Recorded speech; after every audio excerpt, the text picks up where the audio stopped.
भाई भाई का दुश्मन क्यों बन जाता है? धोखा करके भाई की संपत्ति क्यों हड़प लेता है? आइए इस कहानी के माध्यम से समझते हैं। एक बार की बात है, एक तालाब के किनारे एक पेड़ में कौवा और कौवी रहा करते थे। कौवा कौवी के पास बैठी हुई थी तो कौवी ने कौवा से पूछा, मैं जंगल से उड़ते हुए आ रही थी तो मैंने देखा कि भाई भाई की जान का दुश्मन बना हुआ है, भाई भाई की संपत्ति हड़पने में लगा हुआ है, भाई भाई की पत्नी को छीनने में लगा हुआ है, एक भाई दूसरे भाई को धोखा देने में लगा हुआ है।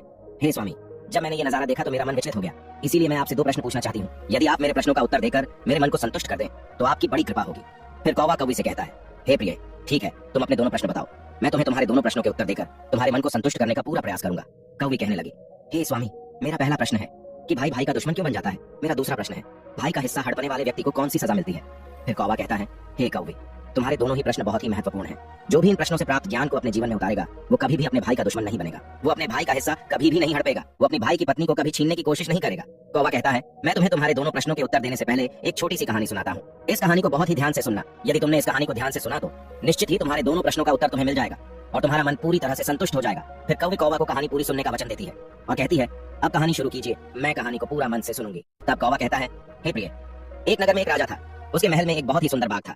उस बाग में तरह तरह के फूलों के पौधे और अनेक प्रकार के मीठे फलों के पेड़ थे। इसके अलावा उस बाग में सबसे आश्चर्यजनक चीज थी, एक सेब का पेड़ था जिसमें सोने के सेब लगते थे। उस राजा ने उस पेड़ की देखभाल के लिए खास इंतजाम कर रखा था। जब इसके फल पकते थे तो चौकीदार रात दिन उस पेड़ का पहरा दिया करते थे ताकि कोई सोने का सेब चुरा न सके। कौवा कहता है, हे प्रिय, लेकिन एक दिन की बात है, जब बाग के माली ने सोने के सेबों को गिना तो उसमें एक सेब गायब था। माली तुरंत दौड़ता हुआ राजा के पास पहुंचा और राजा को सेब के पेड़ पर एक फल कम होने की खबर दी। राजा ने यह बात सुनी तो उसे बड़ा आश्चर्य हुआ कि बाग में उस पेड़ की देखभाल का इंतजाम करने के बाद भी उस पेड़ से फल कैसे चोरी हो गया। राजा ने ऐलान किया कि जिस व्यक्ति ने उस पेड़ का सेब चुराया है उस व्यक्ति को जो भी पकड़ कर लाएगा उसे इनाम दिया जाएगा। राजा के 3 बेटे थे। सबसे बड़ा राजकुमार राजा से कहने लगा, पिताजी, रात को मैं बाग में पहरा दूंगा और चोर को पकड़ने की कोशिश करूंगा। फिर राजा ने अपने बड़े बेटे यानी बड़े राजकुमार को बाग में पहरा देने का आदेश दिया और चोर को पकड़ने की इजाजत दे दी। वो बड़ा राजकुमार रात में पहरा देने लगा, लेकिन 2 घंटे बाद ही बड़े राजकुमार को नींद आ गई और वो सो गया। कौवा कहता है, हे प्रिय, वो राजकुमार सुबह उठकर उसने सेबों को गिना तो वो देखकर चकित रह गया कि रात भर में एक सेब और गायब हो गया। फिर इसके बाद दूसरी रात को मझले राजकुमार ने पहरा देने का काम संभाला तो उसे भी नींद आ गई और तीसरे दिन भी सेब चोरी हो गया। पेड़ से लगातार फल चोरी होने से वो राजा बड़ा चिंतित था और दरबारी के भी समझ में नहीं आ रहा था कि क्या किया जाए। ये सोचते हुए सब उदास बैठे थे। इतने में सबसे छोटा राजकुमार आया और उसने कहा कि आज की रात में पहरा दूंगा और चोर को पकड़ लूंगा। प्रिय दर्शकों, कौवा कहता है, हे प्रिय, राजा सबसे छोटे राजकुमार से खुश नहीं रहता था। वो छोटे राजकुमार को हमेशा मूर्ख समझता था और फिर जब छोटा राजकुमार राजा से कहता है कि आज रात को मैं पहरा दूंगा और चोर को पकड़ कर लाऊंगा तो राजा उसे डांटते हुए कहता है कि तुम क्या समझते हो, क्या तुम्हें इसमें सफलता मिलेगी? बड़े राजकुमार इस काम में असफल हो चुके हैं, तुम अपना काम करो, तुम्हारे बस की बात नहीं है। लेकिन छोटा राजकुमार नहीं माना। उसने राजा से प्रार्थना की और बोला उसे एक मौका दिया जाए। अंत में राजा राजी हो गया। कौवा कहता है, हे प्रिय, फिर सबसे छोटा राजकुमार रात में पहरा देने लगा। उसने तय किया कि वो किसी भी हालत में नहीं सोएगा और चोर को जरूर पकड़ेगा। वही जब आधी रात हुई और रात के 12 बजे का समय हुआ तो राजकुमार ने देखा कि एक सुंदर सोने की चिड़िया कहीं से उड़ती हुई आई और सेब के पेड़ पर बैठ गई। फिर उसने देखते देखते सोने का एक सेब तोड़कर अपनी चोंच में पकड़ लिया। छोटा राजकुमार जाग रहा था। राजकुमार ने फौरन निशाना साधा और तीर चला दिया, लेकिन तीर चिड़िया को नहीं लगा और वो पंख फड़फड़ाकर उड़ गई। राजकुमार का तीर उस चिड़िया के पंख पर लगा और एक सोने का पंख टूटकर जमीन पर आ गिरा। कौवा कहता है, हे प्रिय, फिर दूसरे दिन सुबह राजकुमार ने राजा को सारी बात बता दी और वो सोने का पंख राजा के सामने रख दिया। पंख इतना सुंदर और इतना कीमती था कि राजा उसे देखता ही रह गया। राजा ने कहा, अगर उस चिड़िया का एक पंख इतना सुंदर है तो चिड़िया कितनी सुंदर होगी। मैं चाहता हूँ कि उस चिड़िया को पकड़ कर लाओ। कौवा कहता है, हे प्रिय, फिर सबसे पहले बड़ा राजकुमार इस काम के लिए रवाना हुआ और चलते चलते एक जंगल में पहुंचा। वहां उसने एक लोमड़ी को एक पेड़ के नीचे आराम करते देखा। फिर राजकुमार ने शिकार के लिए मौका देखकर तीर अपने धनुष पर चढ़ा लिया। वह तीर छोड़ने ही वाला था कि लोमड़ी ने चिल्लाकर कहा, राजकुमार, मुझे मत मारो, मुझे पता है कि तुम सोने की चिड़िया की खोज में निकले हो। तुम मेरी राय मानो तो तुम्हारा काम जल्दी पूरा हो जाएगा। तुम इसी रास्ते से सीधे चले जाओ। शाम होने पर तुम एक गांव में पहुंचोगे। वहां तुम्हें आमने सामने 2 सराय मिलेंगे। वहीं एक सराय खूब सजी सजाई और दूसरी सराय बहुत ही भद्दी दिखाई देगी। तुम एक काम करना, जो सराय बहुत सजी सजाई दिखाई दे, सुंदर सी दिखाई दे, तुम उसके अंदर मत जाना। यदि तुम ऐसा करोगे तो तुम्हारा काम बहुत ही आसानी से हो जाएगा। कौवा कहता है, हे प्रिय, वो लोमड़ी की बात सुनकर बड़े राजकुमार को हंसी आ गई और उसने चिल्लाकर कहा, भाग जा यहाँ से, मुझे तेरी सलाह की जरूरत नहीं है। और ऐसा कहकर बड़े राजकुमार ने लोमड़ी पर तीर छोड़ दिया, लेकिन लोमड़ी बहुत चालाक थी, वो बचकर भाग गई। बड़ा राजकुमार आगे चला गया। शाम को जब एक गांव में पहुंचा तो उसने देखा कि सड़क के किनारे सचमुच में 2 सराय थी। उसमें से एक सराय सजी सजाई थी और उसके अंदर से लोगों के नाचने गाने की आवाज आ रही थी। वहीं दूसरी सराय बहुत भद्दी थी और वहां अंधेरा था।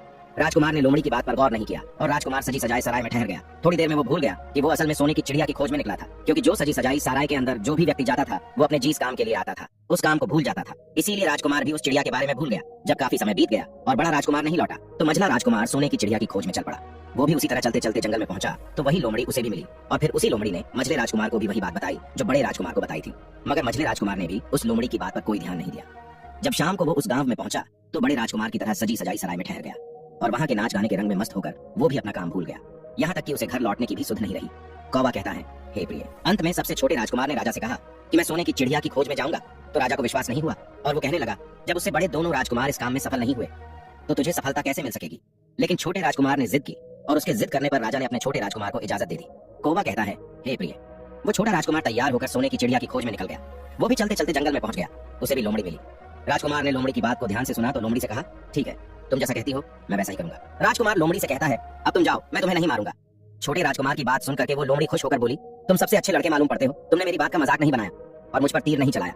मैं तुमसे बहुत खुश हूँ और मैं तुम्हारी मदद करूंगी। तुम एक काम करो, आओ तुम मेरी पूंछ पर बैठ जाओ। मैं तुम्हें उस सराय तक पहुंचा देता हूँ जिस सराय में तुम्हें रुकना है, और वहां से तुम्हारा काम बहुत ही आसान हो जाएगा।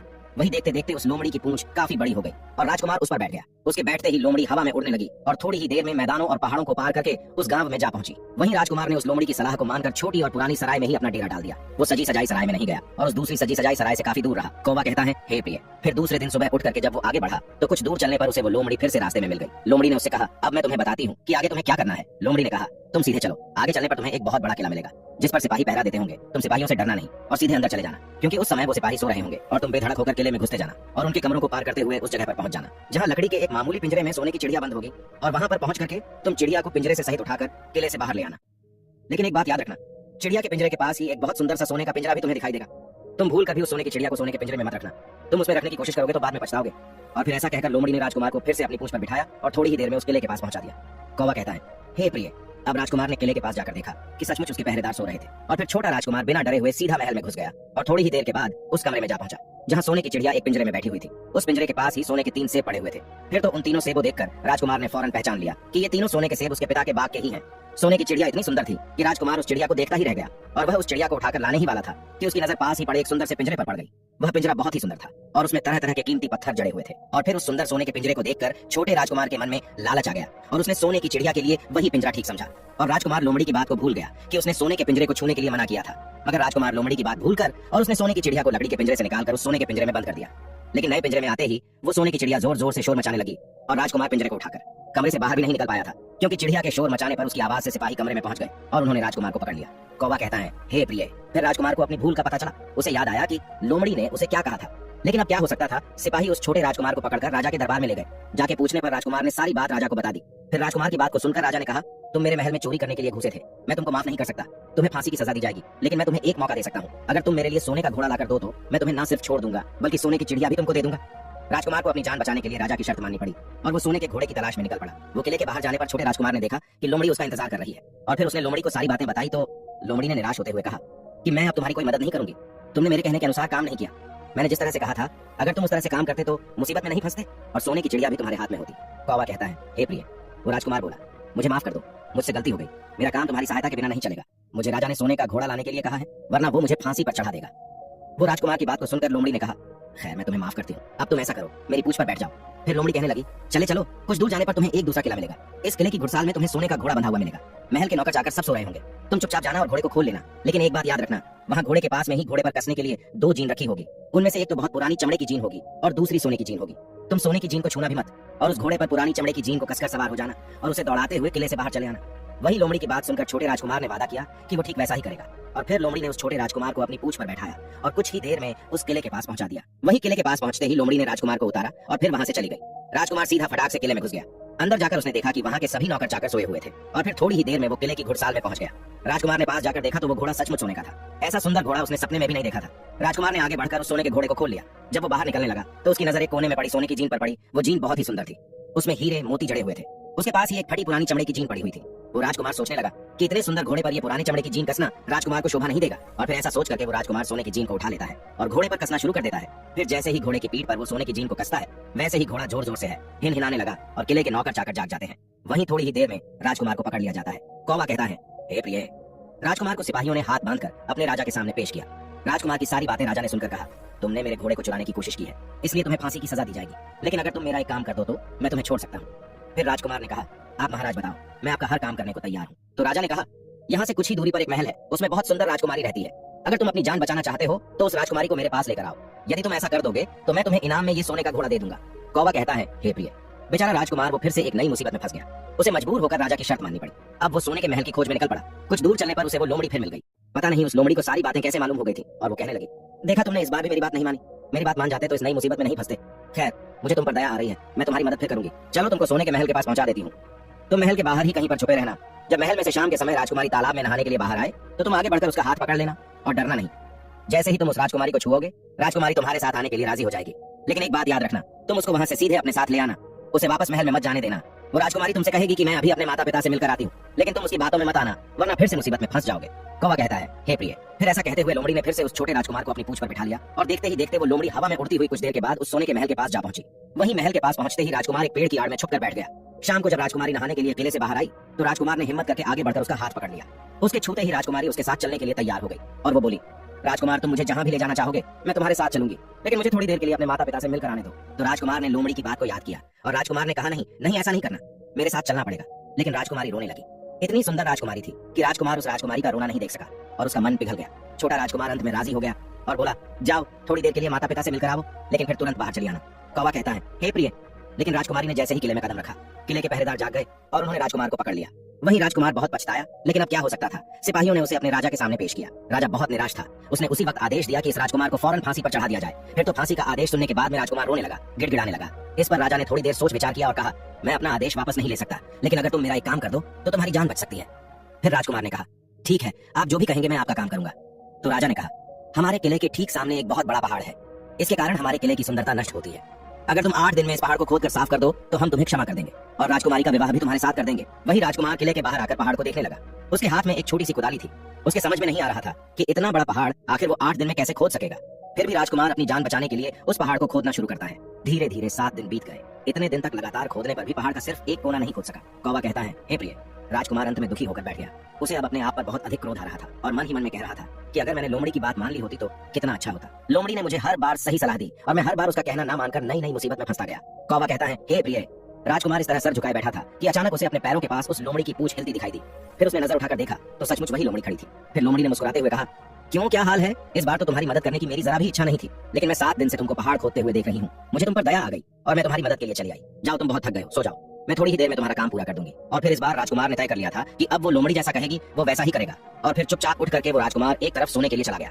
वहीं थोड़ी ही देर में राजकुमार को नींद आ गई और सुबह जब वो सो करके उठा तो उसे अपनी आंखों पर विश्वास नहीं हो रहा था। वहाँ कहीं भी पहाड़ का नामो निशान नहीं था और महल का सुंदर दृश्य दिखाई दे रहा था। फिर तो राजकुमार सीधा राजा के पास पहुंचा। राजा उसके काम से बहुत खुश था। उसने तुरंत ही अपने वादे के अनुसार राजकुमारी के साथ उसका विवाह कर दिया। जब राजकुमार उस सुंदर राजकुमारी के साथ में कुछ दूर चला तो उसे रास्ते में फिर वही लोमड़ी मिली। लोमड़ी कहने लगी, बधाई हो राजकुमार। राजकुमारी के साथ तुम्हें देख करके मुझे बड़ी खुशी हो रही है, लेकिन अब तुम्हें सोने का घोड़ा और सोने की चिड़िया भी प्राप्त करनी चाहिए, क्योंकि वे दोनों चीज तुम्हारे ही लायक है और तुम उन्हें आसानी से प्राप्त कर सकते हो। कौवा कहता है, हे प्रिय। फिर राजकुमार बोला, लेकिन भला मुझे सोने का घोड़ा और सोने की चिड़िया कैसे मिल सकती है? मैं तो इस राजकुमारी को भी उस राजा के लिए लेकर जा रहा हूँ जिसने राजकुमारी के बदले में मेरी जान बख्शी थी। फिर लोमड़ी कहने लगी, नहीं राजकुमार, तुम ऐसा काम कभी मत करना। इस राजकुमारी के साथ में तुम्हारा विवाह हुआ है, अब ये सिर्फ तुम्हारी है। अगर तुम मेरे कहने के अनुसार काम करो तो तुम्हें सोने का घोड़ा और सोने की चिड़िया भी मिल जाएगी। तुम सबसे पहले इस राजकुमारी को लेकर सोने के घोड़े वाले राजा के पास जाओ। राजा जब राजकुमारी को देखेगा तो खुश हो जाएगा और खुश होकर वह तुमको सोने का घोड़ा दे देगा।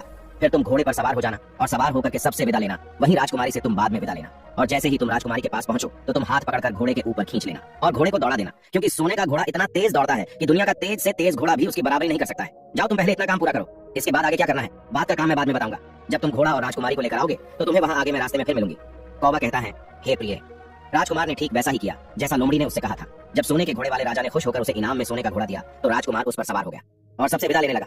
अंत में वो राजकुमार राजकुमारी को उठाकर घोड़े पर बैठाकर घोड़े को तेजी से दौड़ाता हुआ किले से बहुत दूर निकल गया। वहीं रास्ते में एक पेड़ के नीचे लोमड़ी उसका इंतजार कर रही थी और उसे देखकर लोमड़ी बोली, शाबाश, अब तुम सोने की चिड़िया भी प्राप्त कर लो।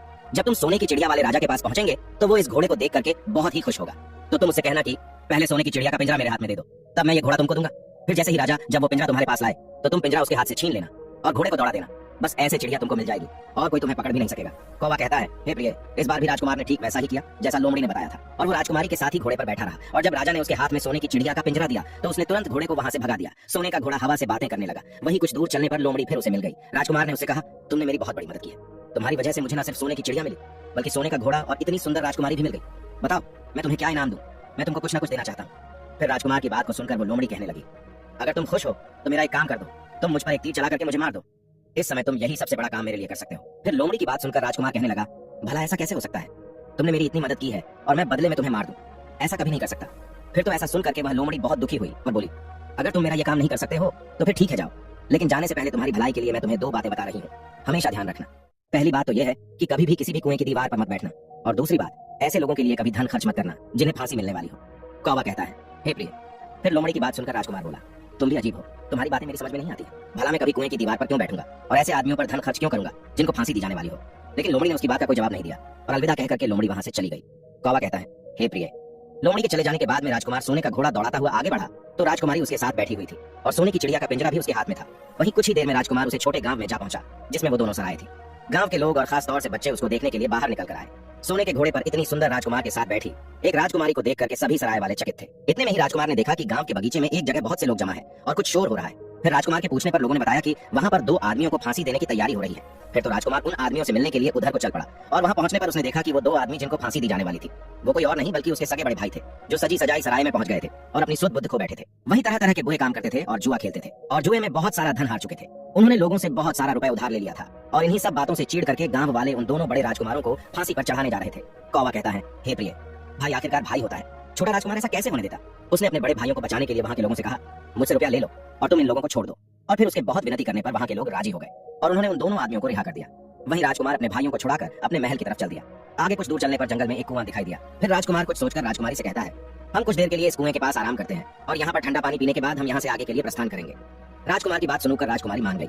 इधर राजकुमार लोमड़ी की दोनों बातों को भूल चुका था जो कि लोमड़ी ने विदा के समय कहा था कि कभी भी घोड़े से उतरकर कुएं की दीवार पर मत बैठना और कभी भी ऐसे आदमियों की मदद मत करना जिनको फांसी लगने वाली हो। वही जैसे ही छोटा राजकुमार राजकुमारी के साथ में उस कुएं के किनारे पर बैठा तब तक उसके दोनों बड़े भाई आ गए। जलने लगे। इसको तो सुंदर राजकुमारी मिल गई और इतना सारा धन भी मिल गया और पिताजी भी इसकी बुद्धिमानी की प्रशंसा करेंगे। इसकी घर में इज्जत बढ़ जाएगी। कल तक पिताजी इसे मूर्ख समझते थे, आज यही बुद्धिमान माना जाएगा। इसलिए दोनों भाइयों ने सलाह करके और मौका देखकर अपने छोटे भाई छोटे राजकुमार को कुएं में धकेल दिया और उसके बाद सोने का घोड़ा लेकर घोड़े पर राजकुमारी को बिठाकर सोने की चिड़िया का पिंजरा उठाकर वहां से चलते बने। और फिर इस प्रकार धन और राजकुमारी के लालच में बड़े दोनों भाइयों ने छोटे भाई को मौत के मुंह में धकेल दिया। फिर कुछ ही देर में दोनों बड़े राजकुमार अपने राज्य में लौट आए। घर लौटकर राजा से कहा, हम सोने की चिड़िया को पकड़कर लाए हैं। इसी चिड़िया ने हमारे बाग से सोने के सेब चुराए थे। हम ये सोने का घोड़ा और ये राजकुमारी लाए हैं। ये सब देखकर राजा बहुत खुश हुआ। सारे राज्य में वहां के लोग खुशियां मनाने लगे। वहीं राजकुमारी खुश नहीं थी, वो रो रही थी। उसने खाना पीना भी छोड़ दिया। वहीं घोड़े ने भी खाना बंद कर दिया और चिड़िया ने भी दाना पानी बंद कर दिया। राजा ने बहुत कोशिश की लेकिन ना तो राजकुमारी खुश हुई और ना ही सोने का घोड़ा और ना ही सोने की चिड़ियों ने दाना खाना शुरू किया। कौवा कहता है, हे प्रिय। उधर वो छोटा राजकुमार कुएं में गिर गया था लेकिन वो मरा नहीं था।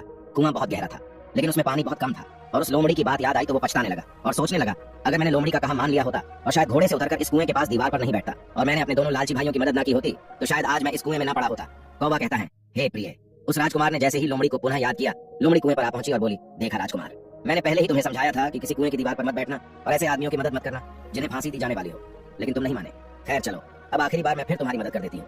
तुम मेरी पूंछ पकड़ करके कुएं से बाहर निकल आओ। और ऐसा करके लोमड़ी ने अपनी पूंछ कुएं में लटका दी। देखते ही देखते पूंछ इतनी लंबी हो गई कि कुएं के पैंदे में पड़े राजकुमार के पास तक जा पहुंची। वहीं राजकुमार पूंछ को पकड़ के कुएं से बाहर निकल आया और फिर लोमड़ी ने उससे कहा, अब तुम अपने घर जाओ लेकिन जरा होशियार रहना। तुम्हारे भाई तुम्हारी जान के दुश्मन है, वो लोग निश्चित तुम्हें मार देंगे। कौवा कहता है, हे प्रिय। वो राजकुमार घर की ओर चल पड़ा।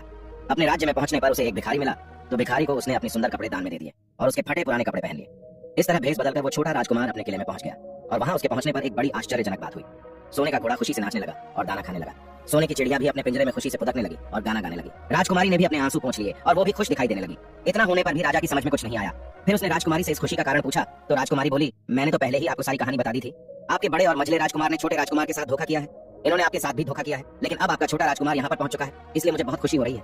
उसी के साथ मेरी शादी हुई है और मैं उसी के साथ खुश रह सकती हूँ। फिर राजकुमारी ने राजा से इतनी बात कहकर मैले फटे पुराने कपड़े पहने एक आदमी की तरफ इशारा किया और बोली, महाराज वो देखो आपका छोटा राजकुमार खड़ा है। कौवा कहता है, हे प्रिय।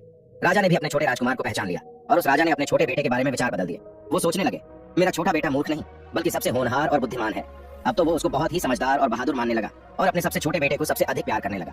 और फिर राजा ने छोटे राजकुमार को राजगद्दी पर बिठाने का निश्चय किया। वही राजा ने कहा कि भाई को कभी भी भाई की पत्नी को हड़पना नहीं चाहिए और ना ही भाई का कभी हिस्सा हटना चाहिए, ना ही लालच में आकर के भाई को मौत के घाट उतारना चाहिए। जो भी भाई अपने भाई के साथ में ऐसा करता है उसे दंडित अवश्य किया जाना चाहिए। राजा कहता है कि बड़े और मझले राजकुमार ने अपने छोटे भाई को ही धोखा नहीं दिया बल्कि राजा को भी धोखा दिया है। इससे राजा अपने बड़े राजकुमारों से बहुत नाराज था और फिर उसने दोनों बड़े राजकुमारों को सजा देने का ऐलान किया और अपने राज्य से हमेशा के लिए निकलवा दिया। और राजा कहने लगा, जो भाई भाई की पत्नी को छीनता है, जो भाई के साथ में गलत व्यवहार करता है, जो भाई के धन को हड़पता है, ऐसे भाई को हमेशा के लिए घर से बेघर होना पड़ता है। यही विधि का विधान है। कौवा कहता है, हे प्रिय। जब राजा ने अपने दोनों बड़े राजकुमारों को राज्य से हमेशा के लिए निकलवा दिया उसके बाद में बड़ी धूमधाम के साथ राजकुमारी के साथ राजकुमार का विवाह किया और फिर छोटा राजकुमार राजकुमारी के साथ में सुखी से रहने लगा। वो छोटा राजकुमार उस लोमड़ी को नहीं भूला था जिसने उसकी सहायता की थी और एक दिन समय निकालकर वो जंगल में उस लोमड़ी की खोज में निकला। बहुत ढूंढने के बाद में एक पेड़ के खोखले भाग में उसने उस लोमड़ी को चुपचाप बैठा हुआ देखा। लोमड़ी बहुत उदास थी और पहले से बहुत ज्यादा कमजोर हो गई थी। राजकुमार को देखते ही लोमड़ी ने उसे पहचान लिया और कहा, आओ राजकुमार, आज इधर कैसे आना हुआ?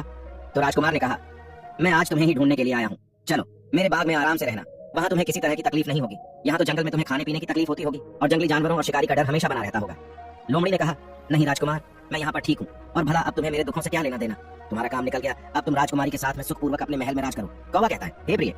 फिर लोमड़ी की बात सुनकर छोटा राजकुमार बोला, नहीं, तुमने मेरा बड़ा उपकार किया है, मैं तुम्हें इनाम देना चाहता हूँ और अपने साथ ही रखना चाहता हूँ। राजकुमारी भी बहुत खुश होगी, वो भी तुमसे मिलना चाहती है। तो लोमड़ी ने कहा, अगर तुम सचमुच मुझे इनाम देना चाहते हो तो मेरा एक काम कर दो। मैंने तुमसे पहले भी कहा था कि तुम तीर चलाकर मुझे मार दो, इसी से मेरा लाभ होगा। असल में मैं तुम्हें अपनी कहानी सुनाती हूँ। एक जादूगर ने मुझ पर जादू कर रखा है। मैं लोमड़ी नहीं हूँ, मुझे उसके जादू के प्रभाव से लोमड़ी के रूप में रहना पड़ रहा है। मैं तो इस देश का राजकुमार हूँ जहाँ की राजकुमारी से तुम्हारा विवाह हुआ है। असल में वो राजकुमारी मेरी छोटी बहन है जिसके साथ में तुम्हारी शादी हुई है। अगर तुम तीर चलाकर मुझे मार दोगे तो मैं इस जादू के प्रभाव से मुक्त हो जाऊंगा और फिर से राजकुमार बनकर अपने देश लौट सकूंगा। छोटा राजकुमार इस बात को सुनकर एकदम से आश्चर्य में पड़ गया और फिर उसने फौरन अपने धनुष पर तीर चढ़ाया और लोमड़ी के ऊपर छोड़ दिया। तीर लगते ही वो लोमड़ी मर गई और उसमें से एक सुंदर सा राजकुमार निकल आया। फिर दोनों राजकुमार आपस में गले मिले और इसके बाद दोनों राजकुमार वापस महल में लौट आए। राजकुमारी अपने भाई से मिलकर बहुत ही खुश हुई। अंत में कौवा कहता है, हे प्रिय, तुम्हारा पहला प्रश्न था कि भाई भाई का दुश्मन क्यों हो जाता है, तो समझ लो, धन के लोभ में आकर व्यक्ति भाई जैसे पवित्र रिश्ते को भूल जाता है और धनवान होने के चक्कर में भाई भाई की हत्या कर देता है। मगर राजकुमार की भाइयों की तरह जो भाई ऐसा करता है, एक दिन उसका सर्वनाश हो जाता है।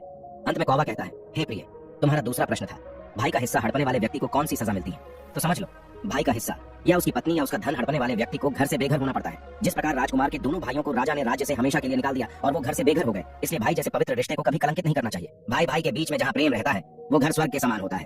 फिर कौवे कहने लगी, हे स्वामी, आज की कहानी सुनकर के मेरा मन प्रफुल्लित हो गया। वास्तव में एक भाई को हमेशा दूसरे भाई की मदद करनी चाहिए, ना कि उसको बर्बाद करना चाहिए।